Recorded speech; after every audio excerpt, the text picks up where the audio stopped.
5 tahun terakhir bukan tentang waktu yang mudah bagi Bawaslu. Berbagai macam tantangan dan hambatan telah dilalui dalam mengawal demokrasi Indonesia. Di bawah kepemimpinan 5 anggota Bawaslu periode 2017-2022, Bawaslu kian menjawab semua tantangan masyarakat. Bawaslu terus tumbuh dan berkembang menjadi lembaga pengawas yang terdepan dalam mengawasi, mencegah berbagai pelanggaran pemilu, serta terdepan dalam menegakkan keadilan pemilu. Bawaslu juga berupaya untuk menjadi lembaga yang memiliki kredibilitas tinggi sebagai bentuk jawaban atas kepercayaan masyarakat. Bersama rakyat, awasi pemilu. Bersama Bawaslu, tegakkan keadilan pemilu. Slogan inilah yang menjadi penyemangat kelima anggota Bawaslu dalam menjalankan tugas. Dengan komitmen dan tekad yang kuat, kerja keras 5 anggota Bawaslu telah berhasil mengantarkan kesuksesan pesta demokrasi. Dimulai dari pemilihan serentak di tahun 2017, 2018, dan 2020, hingga pemilu serentak di tahun 2019. Dan inilah kesaksian pimpinan Bawaslu periode 2017-2022 dalam mengawal pemilu di Indonesia.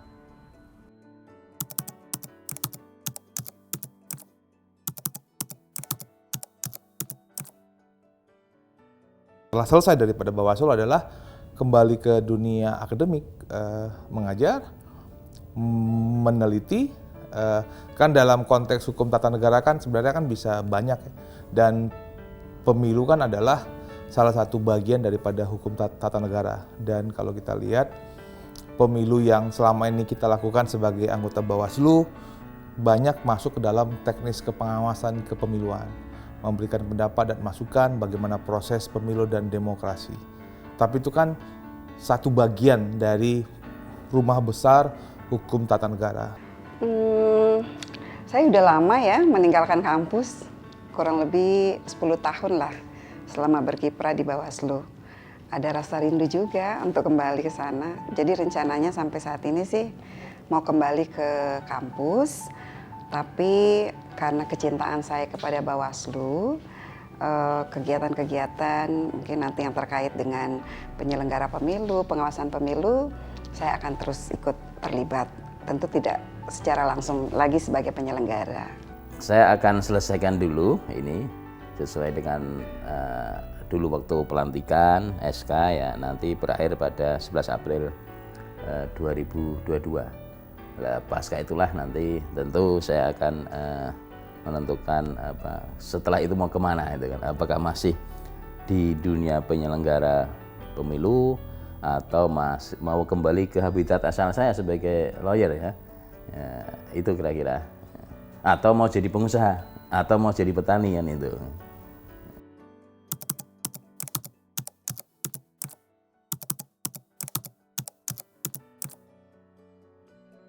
Jadi ada satu kisah saya perjalanan dari Jogja belum mandi pagi hari. Ternyata di koran ditemukan di pesawat itu, malah itu menjadi bakal temuan pertama yang menjadi sejarah temuan Bawaslu menjelang pemilu 2019. Jadi temuan pertama Bawaslu dalam konteks pekerjaan ini saya temukan dalam posisi saya belum mandi. Naik pesawat pagi-pagi ke Jakarta.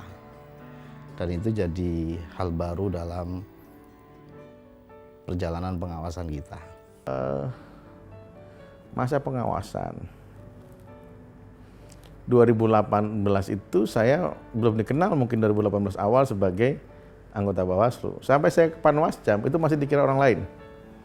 Saya pernah tahun baru itu masih dalam Pilkada Jabar kalau tidak salah ya, Pilkada Jabar. Saya ke rumah kampung istri ya di daerah Kuningan sana. Nggak sengaja lihat kantor Panwasjam itu masih hidup jam 11 malam. Oh menarik ini, jam 11 malam masih hidup. Wah hebat ini, jam 11 malam kantor Panwasjam masih hidup. Akhirnya saya datang, istri pulang ke rumah kan pasti. Saya datang, kemudian saya ini kulonuwun lah. Assalamualaikum, gimana kabarnya? Orang, Bapak mau apa? Kalau mau laporan gimana Pak? Nah, oh iya Pak, laporan itu kami harus menerima laporan Bapak. Kantor kami ini 24 jam buka. Keren banget kan 24 jam buka. Tapi yang lain lagi sambil main catur, ada yang nonton TV, ada yang sudah gonjreng-gonjreng gitar. Oh, tapi enggak apa-apa kan ngisi waktu untuk menerima laporan. Akhirnya saya tanya bagaimana lapor. Iya Bapak, kami catatkan, nanti kami periksa apakah sudah memenuhi persyaratan. Wah, ini benar ini. Secara prosedural nih teman-teman sudah benar. Oke, dia masih nggak ngeh ini siapa. Bahkan Pak, tolong isi, ada daftar nama. Saya isi daftar nama, Rahmat Bagja. Dan dia tidak ngeh itu siapa Rahmat Bagja. Tapi dia sudah mulai, ini kayaknya ingat siapa, tapi nggak ngeh. Sudah, saya ini aja. Di DPR RI kerjanya. Jadi kemudian tanda tangan. Saya bilang ke Sespri ya, kan dulu Sespri ikut. Jangan turun dari mobil. Sespri saya tiba-tiba turun dari mobil. Pak, ini sudah jam 12:30. Orang heran nih, siapa yang dikawal ini pakai Sespri? Saya bilang ini kacau nih Sespri. Dia mulai tambah heran. Oh enggak, ini biasalah Pak, saya suka suka ngecek kalau ada terjadi pelanggaran kan kita berhubungan dengan partai politik, saya bilang seperti itu. Oh iya Pak, iya. Dia makin heran. Nah, akhirnya saya masuk lah. Dan ngeliat mobil dulu masih si Arfi ya, itu RFS kan. Ini RFS siapa? Nah, itu nggak ngeh juga. Pada pagi hari yang bersangkutan datang ke rumah. Waduh, maaf. Gak apa-apa, itu bagus. Ada satu peristiwa yang saya tidak bisa lupakan dan itu cukup mendembarkan. Saya sampai berpikir waktu itu, wah jangan-jangan umur saya udah sampai di sini nih. Saya ingat waktu itu saya terbang dari Papua ke Ambon ya, naik pesawat Garuda Bombardir. Waktu itu mesinnya mati di atas udara. Tapi alhamdulillah ternyata Tuhan masih menjaga saya. Saya masih dihantarkan untuk menyelesaikan tugas saya ini. Itu menurut saya yang paling menegangkan. Satu saat saya ke Anambas gitu kan. Ya. Saya itu pertama ke Anambas pertama kali karena tidak ada penerbangan karena Covid, maka yang ada hanya jalur laut ya. Pertama saya itu nggak bisa renang gitu kan, suruh naik kapal laut. Bayangkan Anambas itu dari Kepri ke Anambas itu sekitar 9 sampai 10 jam. Ombaknya besar sekali. Udah itu yang saya kira pengalaman yang tak bisa terlupakan itu kan. Perjalanan dinas pertama kita ke Jayapura untuk Pilkada Intan Jaya untuk menghitung 2 kotak suara yang sempat hilang. Mulai rapat di kantor KPU itu mulai jam 1 siang sampai jam 1 pagi berikutnya itu hanya untuk menyelesaikan bagaimana caranya gitu loh. Ada 7 anggota KPU di situ. Kami baru belum genap seminggu menjadi anggota Bawaslu. Kemudian di luar tuh udah huha. Wah, terus ada batu dilempar, cret, huha. Kami diam aja kan ya. Saya sebagai anggota Bawaslu kan harus cool, harus pura-pura senyum sama Bagja ya kan. Ya kita tahu ada TNI, ada polisi yang berjaga, adanya masyarakat yang di sekitar itu kan, itu apa ya? Ada kepedean bahwa sebagai pejabat negara kita pasti akan dilindungi, tapi harus dilihat bahwa itulah pertama kali kami encounter dengan, kita bertemu dengan bagaimana situasi kondisi di lapangan. Berusaha untuk menemukan kebijakan di dalam posisi sulit gitu loh. Setiap kali saya berangkat kemanapun, saya pasti setidaknya foto dulu lah sebelum saya berangkat. Saya kirim ke istri, bilang, "Ma, saya mau berangkat ya," gitu. Karena adanya juga perasaan, jangan-jangan ini perjalanan saya terakhir lah. Kalau ditanya anak, ayah kok kerja terus gitu. ayah kapan liburnya? Tapi itu ketika anak masih sangat kecil. Tapi pada sisi lain itu menyemangati kita sejatinya bahwa ya namanya pekerjaan kadang harus ada yang dikorbankan. Itu yang paling sering teringat ya. Pesan-pesan anak, istri, kekhawatiran, apalagi pas rame-rame di sekitar kantor. Sementara kita sebenarnya santai-santai saja ya. Ini resiko pekerjaan yang biasa saja. Pertama adalah istri dulu. Kalau anak susah, ini emosional. Karena anak saya satu sudah SMP, naik kelas 3 sekarang kelas 3. Satu lagi itu SD, kelas 1 SD. Pada saat saya jadi Bawaslu itu umurnya masih 3 tahun. Pas pelantikan kan tidak ini, 3 atau 2 tahun. Kalau anak kan harus dengan agak ini, tapi dengan istri saya sudah bilang di awal ketika masuk ini, ya saya ini sudah bukan hanya milik keluarga lagi, saya ini sudah milik bangsa. Jadi sudah jadi milik Indonesia lah, tanggung jawab kita ini. Jadi tidak bisa, jadi membagi itu pun harus dengan waktu dengan baik. Dan bukan hanya itu, dengan orang tua juga. Orang tua saya itu ya biasanya saya lihat 2 minggu sekali ke Bogor ya. Tersebut kalau di sekarang itu sebulan sekali kadang-kadang, sebulan sekali atau 2 minggu sekali bisa. Kalau dulu masih seminggu sekali kalau tidak ada acara. Kalau sekarang pasti di anggota Bawaslu sudah nggak bisa lagi. Sudah antara 2 minggu atau sampai 1 bulan sekali melihat orang tua. Karena orang tua juga harus kita bina karena itu keramat dunia lah ya. Keramat dunia dan akhirat itu. Jangan sampai lupa juga terhadap orang tua. Nah itu membagi itu saya bilang sama istri dan orang tua. Bahwa anaknya itu bukan hanya milik orang tuanya lagi. Itu sudah milik negara inilah. Ketika pengucapan sumpah dan janji itu. Ayah pulang, video call, terus kemudian adik ini perlu didengar. Aku sekarang lagi main robot A, robot B, robot C. Nah, itu yang kita tidak boleh tidak mendengar yang bersangkutan karena waktu kita sudah tidak ada lagi yang kedengaran yang bersangkutan. Jadi PR-nya itu.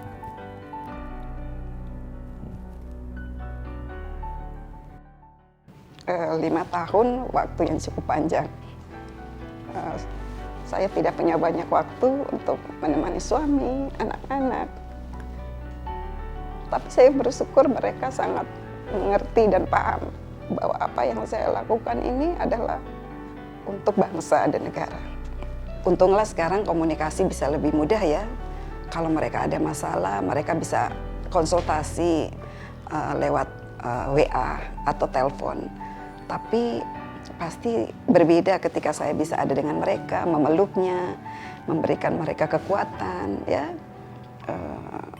Itu saat yang paling tidak mudah bagi saya. Dan mudah-mudahan saya bisa membayar semuanya nanti dengan memberikan mereka kebanggaan bahwa mamanya sudah bisa menyelesaikan tugas ini dengan baik. Hanya satu yang mereka minta, mama jangan macam-macam ya ma, katanya. Mama jangan terima uang kalau bukan hak mama. Itu yang paling mereka takutkan. Kalau ada berita tentang misalnya, Ma itu kok ada penyelenggara yang ditangkap, Ma kenapa? Mama jangan begitu ya. Itu yang membuat saya selalu menjaga diri dengan baik. Ternyata mereka tidak butuh apa-apa. Mereka hanya butuh mamanya itu bisa bekerja dengan baik.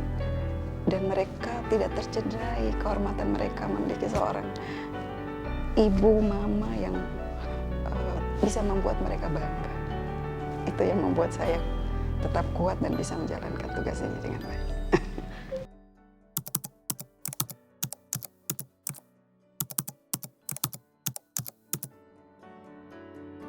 Di dalam pleno memang dinamika itu sering terjadi lah, gitu kan, karena adu argumentasi dan sebagainya. Ya, tapi akhirnya bahwa dengan dinamika, dengan adu argumentasi itu, ya pada akhirnya bisa kita putuskan secara musyawarah ya, sehingga menjadi sebuah putusan pleno dan ini harus dipertahankan, gitu kan. Jadi kalau toh dalam pleno itu banyak diskusinya, debatnya, itu bagian dari proses. Tapi keluar ya udah, satu itu putusan pleno yang harus kita amankan, kita jaga bersama berlima ini. Ya, itulah saya kira yang menjadikan bahwa proses ini selama 5 tahun itu berjalan dengan baik, karena kita punya komitmen bahwa yang sudah jadi putusan pleno ya harus kita hormati. Persoalan dalam prosesnya itu ada diskusi, ya, debat itu kan. Ya wajar misalnya debat sampai keras dengan suara keras itu kan, ya itu sebuah proses ya. Tapi sekali lagi akhirnya pada putusan final pleno itu yang harus dipertahankan, yang harus dikawal, menjadi bagian dari putusan lembaga itu. Dan layaknya saya yakin di pleno di banyak tempat dan di banyak kantor pemerintahan, kadang-kadang ada berbagai hal yang kita harus agaknya keras lah gitu. Mungkin teman-teman yang lihat di luar kita baik-baik saja dalam pleno, tapi kan tidak begitu di dalam kenyataannya. Kadang-kadang ada diskusinya, bahkan pernah kita juga pukul-pukulan meja, pernah saling sama-sama berdiri, salingnya tunjuk-tunjuk begitu kan. Itu bagian daripada pleno, bicara keras, bahkan sampai emosi. Untunglah belum pernah lempar-lemparan lah ya. Hampir mungkin pernah kali, hampir. Tapi belumnya pernah lempar-lemparan. Tapi mungkin saking panasnya sebuahnya persoalan ya. Ya mungkin saya berterima kasih kepada Pak Abhan sebagai ketua yang mengayomi kita, yang mengatakan ya sudah, ini kita endapkan dulu persoalan ini, kita bawa dulu tidur, besok kita ketemu lagi biar agak dingin lagi gitu. Kemudian baru kita akan ketemu lagi gitu. Tidak selalu mulus ya, terutama ketika ada perbedaan pendapat yang sangat tajam ya. Tentu setiap pendapat itu kan harus didukung dengan argumentasi yang kuat, yang objektif. Sepanjang berada di koridor objektivitas itu, maka pendapat itu bisa dipertemukan. Tapi kalau sudah dilandaskan pada pikiran-pikiran subjektif, kepentingan-kepentingan di luar kepentingan kelembagaan, di luar kepentingan hukum, pasti akan sulit bertemukan. Nah, biasa kondisi seperti inilah yang plenonya agak panjang. Tapi selama ini ya menurut saya, sekalipun kami sering berbeda pendapat, ya, kemudian diskusinya sangat tajam, ya, kadang memang sampai masing-masing mengeluarkan intonasi suara melebihi dari yang normal, gitu ya. Akhirnya kami bisa kembali menyatukan hati dan pikiran bahwa misi kita harus sama. Tugas kita ini mulia, tugas kami ini mulia. Dalam 2017, 18, yang namanya di politik pasti ada intensi dalam rapat pleno. Apakah ada gebrak meja? Mungkin saja ada. Apakah ada kemudian suara meninggi? Mungkin saja ada. Apakah ada yang meninggalkan ruangan? Mungkin saja ada. Karena saya nggak boleh nanti off the record lah kalau seperti itu. Jadi hal-hal itu jangan baperan. Kelemahan banyak orang ya. Ketika berdebat itu anggap musuh. Oke lah kita musuh ya dalam ini. Tapi musuh itu kemudian telah selesai dan kita kalah ataupun kita menang. Kalau dalam bahasa falsafah Jawa, jangan adigang, adigung, adiguno. Nah, itu yang saya pakai. Kalau menang jangan nyoraki. Kalau kalah jangan merasa terlalu kalah. Toh dunia ini berputar. Jadi nanti pas lagi pendapat saya diterima, ya jangan kemudian, oh pendapat gue selalu benar. Enggak. Pendapat gue salah, gue merasa ini. Enggak. Ada kalanya pendapat kita salah, tapi kemudian terbukti benar. Ada kalanya juga sebaliknya. Dan juga ada kalanya juga kita tidak bisa mempengaruhi keempat yang lain. Kita berdiri sendiri atas argumentasi kita. Itu terjadi. Dan ketegangan itulah yang kemudian menjadi hal-hal yang menjadi dinamika. Dan saya harus nikmati itu. Saya nikmati, saya kemudian proses sebagai manusia. Umur-umur saya yang paling muda di antara ini adalah saya. Berikutnya Pak Afif kan. Wajar kalau muda itu emosinya agak tinggi, wajar. Yang tidak wajar itu masih muda sudah sangat bijaksana, itu tidak wajar sekali. Tapi itu membuat pendewasaan saya sebagai, bukan pendewasaan apa, kebijaksanaan kita semakin tinggi. Bahwa nggak bisa ngamuk-ngamuk rupanya, harusnya seperti ini. Itu refleksi juga. Dan kami berlima, ketegangan ada, kemudian perdebatan ada, permusuhan pendapat itu mungkin ada, tapi setelah itu cair. Bagi saya, 4 orang kolega saya adalah kami bersama-sama menanggung beban penyelenggaraan pemilu yang di seluruh Indonesia ada pada beban budak kami untuk pengawasannya. Saya bagian hure-hure, bagian senang-senang. Kalau ada masalah yang bagian ngopi, untuk saya sering berkelakar ini apalah yang nggak bisa kita obrolin. Jadi biasanya ya hal-hal yang kita anggap sangat sensitif, banyak perbedaan pendapat, saya biasanya beride untuk kita plenonya sambil makan aja. Kalau nggak sambil santai begitu, tidak di suasana rapat yang formal, itu kadang mengurangi tensi untuk menemukan titik temu. Terima kasih kepada Ketua dan anggota Bawaslu periode ketiga yang sudah berhasil membangun kolaborasi yang apik, sehingga kita sudah mampu melakukan program-program spektakuler yang bisa mengangkat marwah nama lembaga Bawaslu, sehingga Bawaslu dipercaya oleh masyarakat. Saya berharap pertama-tama mereka akan menjaga yang namanya kebersamaan. Tidak akan ada kekuatan kalau kita terpecah. Yang paling penting pertama adalah menyatukan 5 orang ini dalam satu visi yang sama. Sekalipun mereka sama-sama di pengawas pemilu, tapi bisa jadi mereka akan memiliki perbedaan-perbedaan dalam melihat sudut pandang terhadap satu masalah. Tapi kalau mereka punya misi yang sama, saya kira tidak akan bisa melemahkan mereka. Jadi harapan saya pertama mereka bisa melangkah dengan kekuatan yang sama, agar seberat apapun pemilu dan pemilihan ke depan itu bisa mereka hadapi bersama-sama. Harapan saya tentu lebih bisa mempercepat proses Bawaslu ini lebih maju lagi, dan saya yakin teman-teman bisa untuk itu. Sebagai Bawaslu RI, kita ini kan mengambil kebijakan dan apapun yang kita lakukan akan dilihat oleh teman-teman Bawaslu Provinsi, Bawaslu Kabupaten Kota, dan pengawas TPS, dan para penggiat pemilu lainnya. Bawaslu RI punya kesempatan dan punya peran untuk membawa Indonesia lebih baik atau tidak. Melalui fungsi pengawasan, tentu saja akan membuat ketidaknyamanan banyak orang. Kepercayaan diri itu tidak bisa ditumbuhkan, tapi itu mengalir.